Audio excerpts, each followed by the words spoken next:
Has this ever happened to you? This salad is okay, but I just wish he was more Sicilian. Fear not, because now you can make any dish taste Sicilian with the Sicilian Survival Kit from Pasta Grammar. Each kit comes with an emergency ration of secret Sicilian seasoning, which you can use to save any non-Sicilian meal life throws at you. Now that's Sicilian! Spice up a sandwich, season a frozen pizza, save a boring bag of chips. For just $9.99, you'll never have to go without Sicilian flavor again. Order now and we'll send you a complimentary set of Calabrian and Companion survival kits for free. Thanks, Sicilian Survival Kit! All joking aside, there really is some truth to the idea that you can sum up a lot of what makes Sicilian food taste Sicilian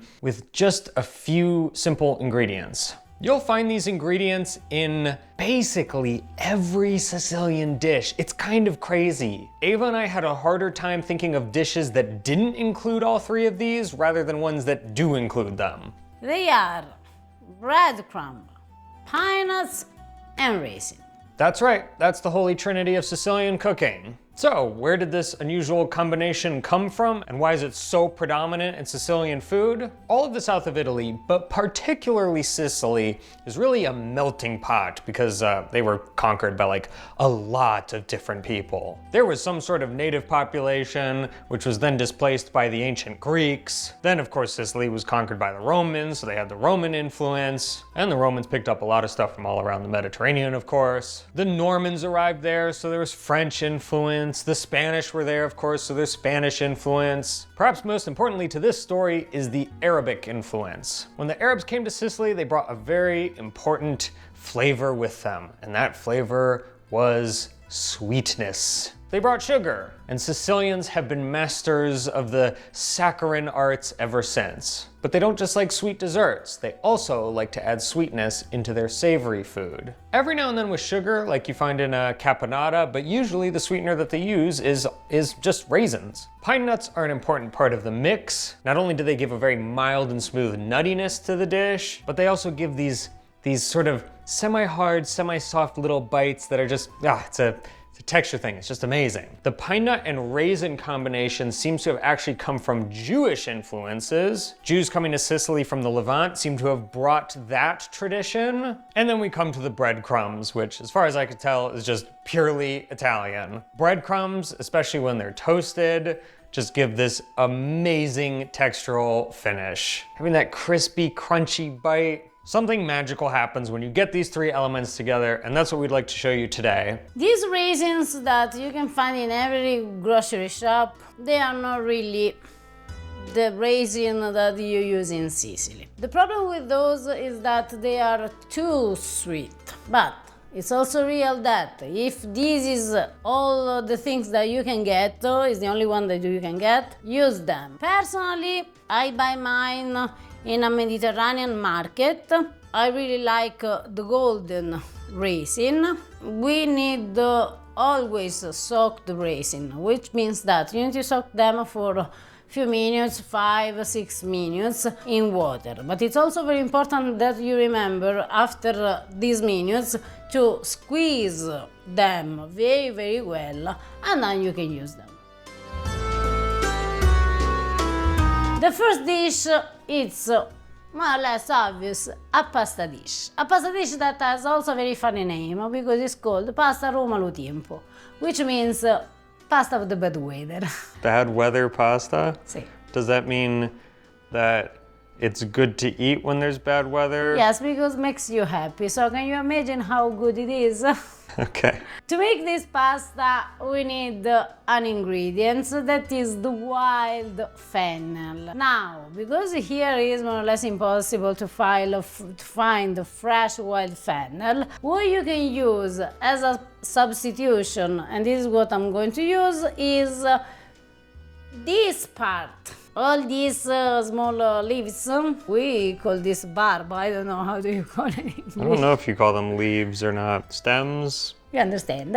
Of a normal fennel. So what you can do, you buy a fennel, you take this part, and then with the rest you make a salad, you make them baked in the oven, you can do a lot of other things. Now I need breadcrumbs. I'm going to toast some of it in olive oil to create what in Sicily is called mollica torrata. And this mollica torrata in Sicily is used more or less like cheese, so you can find it in a lot of Sicilian pasta dishes.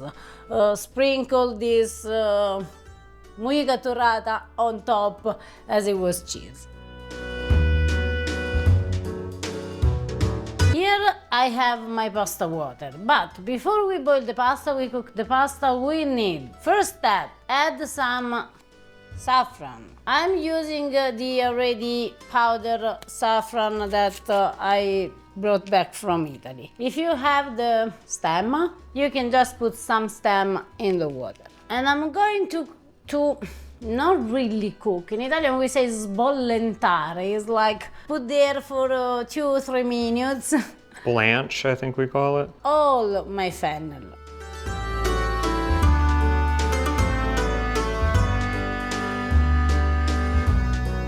Some of this we will use, a little bit we will use for our pasta sauce. With what will be left, we will make a sort of pesto. I'm going to put into the blender, let's say 2/3 olive oil, a pinch of black pepper, half a clove of garlic.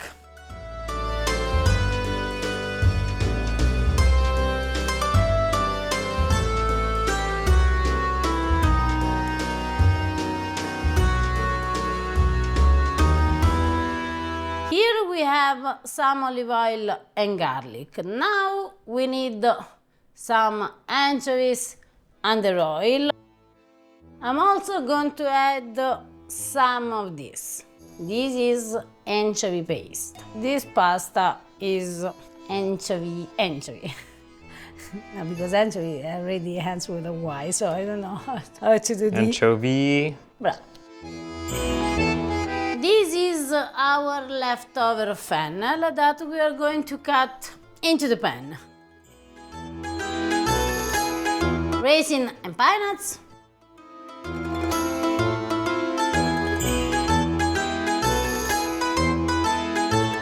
While our sauce is cooking, it's time to choose our pasta. And if you watch this channel before and watch some of our Sicilian creation, you know that one of the most used Sicilian pasta is bucatini.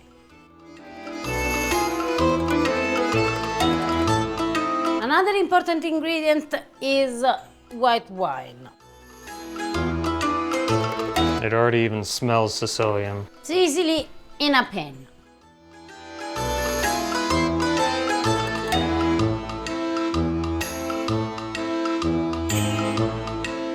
Now I add the pesto and we keep cooking the pasta that is very al dente with the sauce, because never forget, the pasta needs to create a relationship with the sauce.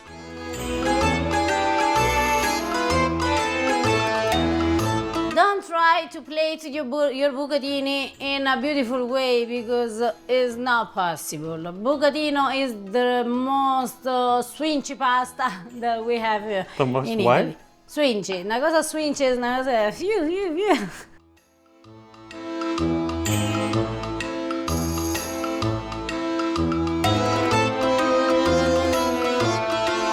I said that they are squinchy, I'm not joking. Of course, we finish our pasta with mollica torrata. I don't know what you're talking about. I think this plate looks beautiful. I know, you know, all these chefy things, maybe you can do with all the rest of the pasta. But When you twirl it into the thing. see, it's like they're really swinchy. It's like, because pasta doesn't wait for us. Let's dig in. The smell is the smell of Sicily. Oh, good. Buon appetito. Buon appetito. If it was a bad, rainy day, in this moment, I will be the happiest person in the world. That cannot but help save a bad day. That has to be one of the coolest, most delicious pastas I've ever tried. Oh my gosh. It's creamy, it's full of flavor. Maybe you could think that with the anchovies and the anchovy paste, it's very... No, because it's balanced by the raisins. I know. That's what's amazing about this is that like there's this sweet element to it, but it's combined with one of the most savory flavors you can possibly imagine that if it was just by itself would just punch you in the face. This is like just perfect balance. Oh my gosh. I think this is maybe the best dish I've had thus far this year. Wow. This gets a Harper A+, 2 thumbs up, gold star. You need to try this recommendation. This is not a drill. It's one of the best Sicilian pasta that you can have. It's really amazing. And, you know, even though Sicilian food and Sicilian pastas, they, you know, usually share those 3 ingredients, it's not like they all taste the same. Never. This is just never. Unlike anything I've ever had. What do you want more?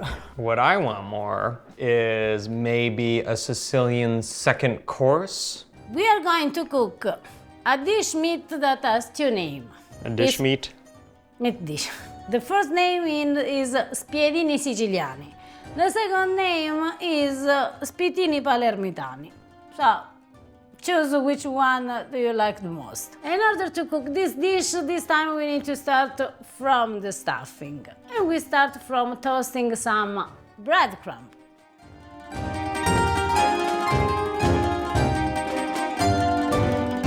And now, peanuts and raisins. And now we add some parsley and garlic.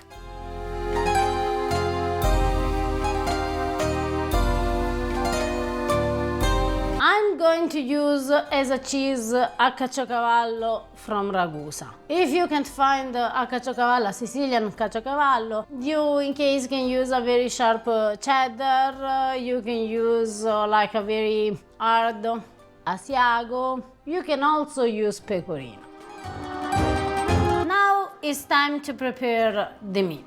What we should need is like a beef veal cutlet. Beef, do you mean beef or veal? Beef or veal, yes. It's very important that your cutlet is thin. And if, like in my case, you end up having a thick steak, what you need to do is... Please don't say it. How do you say? Battere la carne. Beat the meat.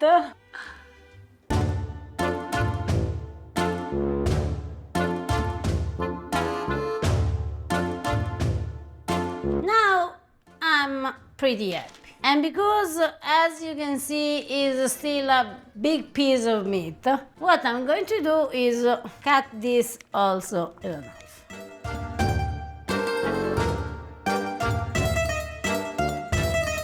And now we can stuff our involtini. The technique, I know that maybe is very common here in America because you know you make the burrito. Spiedino, because remember that the name of this is Spiedino Siciliano, Spiedino Palermitano. We need some bay leaves. Now I'm going to use the dried one because this is what I could find yesterday in the grocery shop. If you find the fresh one, please use that, it's better. And then a piece of onion. And we repeat with another piece of meat.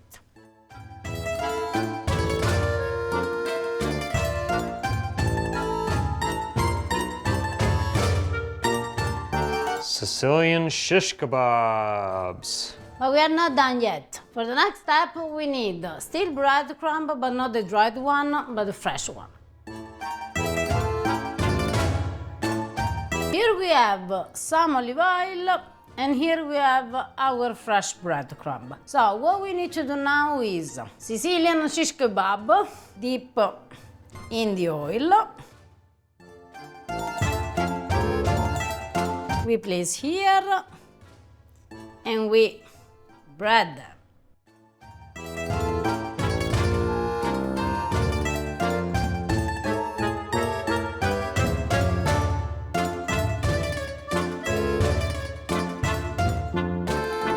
I'm going to bake them for about 20-25 minutes or until obviously the meat is cooked and the breadcrumbs is crunchy, is toasted.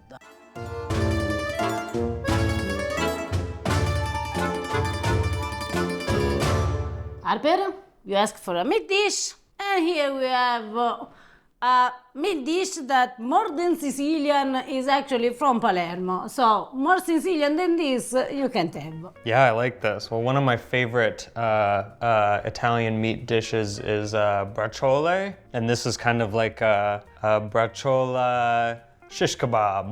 Buon appetito.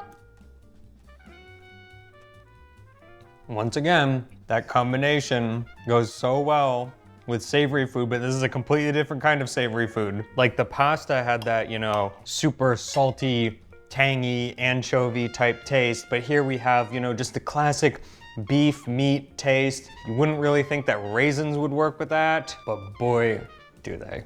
È proprio buono. Cioè, the Sicilian food is so good and so Recognizable? Sì, because it's like when you taste something and it has this taste, it's without end up Sicilian. But that's the thing. I think very few people know that. I did not know that. If you had given me this before I met you and asked me where it was from, Sicily would be like one of my last guesses. Sicily has captured the imagination of the world, and for so many people, Sicily is Italy. But most people could never even recognize like one of the most obvious markers of Sicilian food. That's why we invented the Sicilian Kid Survival.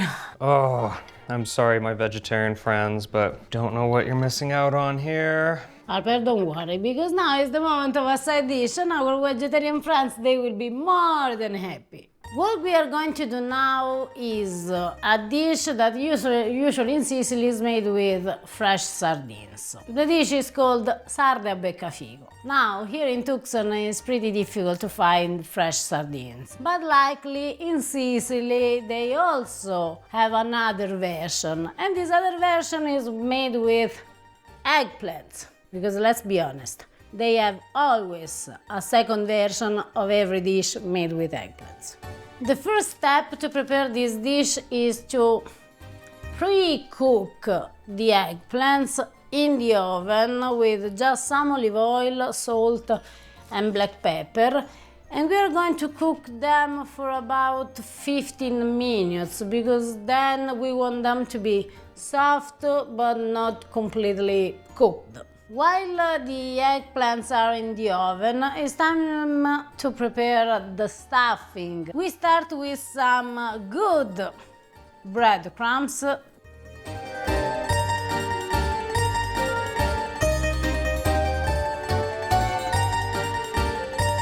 And once again, I'm using caciocavallo from Ragusa.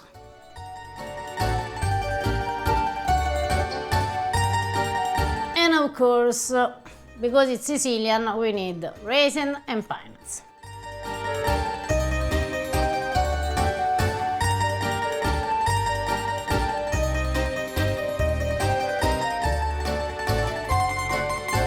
Everybody knows that Sicily is also famous for oranges, so we're going to use some orange zest.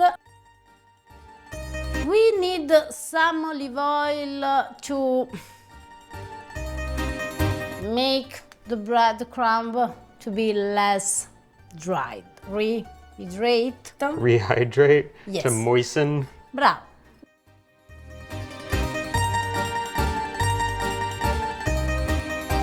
Now that our eggplants are ready, what we need to do is stuff them.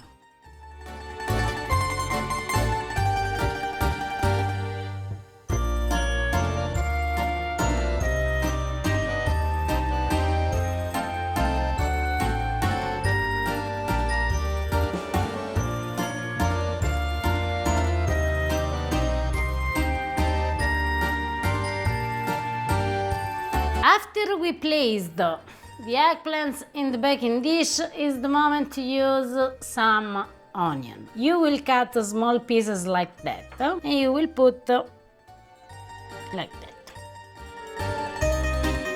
And we do exactly the same with the bay leaves. As you can see, here we have some leftover of the stuffing. But what we are going to do with this is sprinkle on top.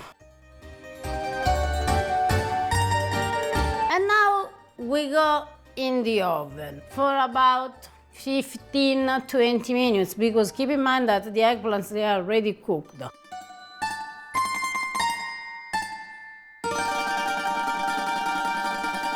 Okay, this I'm really excited about because I've had the fresh sardine version, which let me tell you guys, selling me on a dish that's made up of stacked fresh sardines, that was a hard sell, but holy moly was I sold on that after I tried it. The eggplant version, I can only imagine. In the Sicilian food culture, sometimes eggplants, they are they are used as a substitute of fish or a substitute also of meat. Do you remember the impannatigli? Meat or eggplants? It's an excellent meat substitute. And for how much I love eggplants, you can't understand how much I'm drooling right now.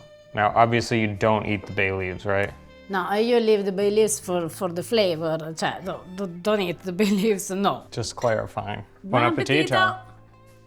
Because sarda Beccafico are amazing, are good, are delicious. Oh, melanzane Beccafico. I don't know which I prefer, actually. Well, they're both different because the sardine one, kind of similar to the pasta we had, you're balancing seafood with the sweet raisins, with the texture of the breadcrumbs and the pine nuts. Here it embraces a bit more of the sweet side. It has that defined Sicilian taste. Especially with the orange. See, you taste the freshness of the orange, Yeah. the Sicilianity of the...